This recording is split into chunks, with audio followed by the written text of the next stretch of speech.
Olá pessoal, vamos conversar um pouco sobre depressão agitada e depressão ansiosa.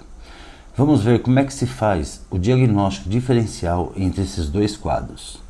Por que é importante fazer o diagnóstico diferencial entre depressão ansiosa e depressão agitada? A depressão agitada é aquela depressão onde o indivíduo, apesar de ter algumas partes do cérebro desligado, rebaixado, ele ainda tem algumas partes do cérebro ligadas. Exemplo, a fase motora.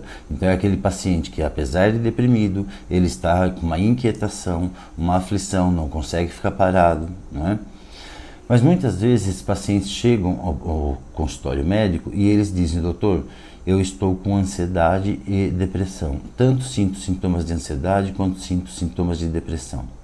Vejam, o que o paciente entende como ansiedade nem sempre é ansiedade. E cabe ao médico, então, diferenciar se aquilo que ele está me dizendo é uma depressão agitada ou é uma depressão ansiosa.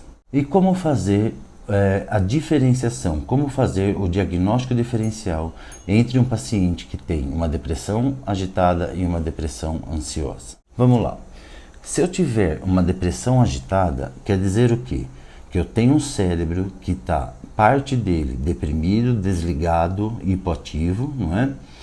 Mas que parte dele está ligado, está com energia. É aquela depressão que a gente chama de depressão energizada, que é muito comum acontecer no transtorno afetivo bipolar. E se eu tenho uma depressão onde eu tenho um cérebro desligado, mas que eu tenho como comorbidade um quadro ansioso, eu posso ter uma depressão comum que cursa junto com o quadro ansioso. Tratamento dessas duas situações. Eu tenho uma depressão ansiosa, eu vou tratar com antidepressivos, porque é o mesmo tratamento para a depressão. E se eu tenho uma depressão agitada, eu vou tratar com estabilizadores de humor, ok? Se eu fizer o diagnóstico errado, eu vou tratar de maneira errada, seja qualquer uma das duas. Mas em especial, na depressão agitada, dentro de um quadro bipolar, eu vou fazer muito mal a esse paciente, podendo provocar uma piora desse paciente, ok? Então vamos lá, como é que eu faço a diferenciação da depressão ansiosa e da depressão agitada? Primeira coisa, eu pergunto para o paciente como é que ele percebe, como é que ele nota que o que ele sente é uma ansiedade. Qual é a percepção dele para chamar aquilo que ele sente de ansiedade? Porque muitas vezes o paciente fala: olha, meu pensamento não para, eu sinto uma inquietação, uma aflição, uma agonia, não é? Será que isso é ansiedade?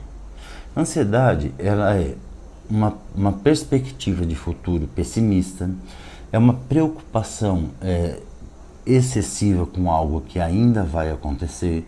Isso é ansiedade, né? Então muitas vezes o paciente chama de ansiedade aquilo que não é ansiedade, e isso pode fazer com que nós erramos o diagnóstico. A ansiedade pura, ela precisa sempre de um gatilho, ela precisa de algo real para que ela apareça.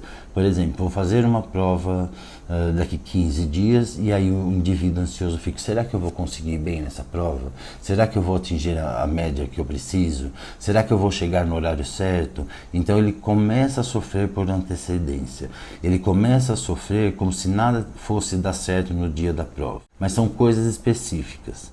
A ansiedade pura precisa de algo real para que sirva como gatilho. Se eu entender o que o paciente chama de ansiedade, passa pela minha avaliação e eu vou saber se aquilo é um quadro ansioso que cursa com uma comorbidade depressiva ou se aquilo é uma agitação psicomotora, uma alta de energia que cursa junto com o quadro depressivo.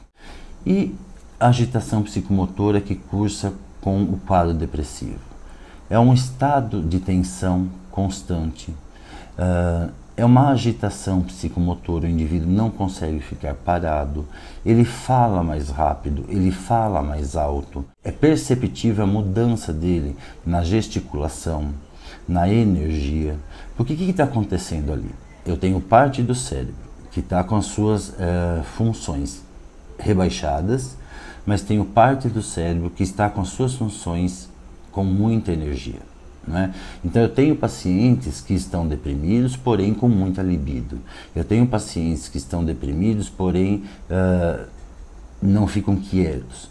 É muito comum também na depressão agitada a queixa de uma agonia, de um vazio, de um buraco existencial. O pensamento de quem tem depressão agitada é um pensamento rápido, ele começa a pensar no vestibular que vai prestar, depois no carro que tem que arrumar, depois na visita que tem que fazer, e no final de tudo ele não consegue concluir nenhuma dos pensamentos. O pensamento vai passando pela cabeça dele. Isso é muito comum na depressão agitada. Feito o diagnóstico de depressão agitada, eu tenho que tratar esse indivíduo com estabilizadores do humor e não com antidepressivo. Agora, imagine o contrário, eu faço o diagnóstico errado e trato esse indivíduo com depressão agitada com antidepressivos.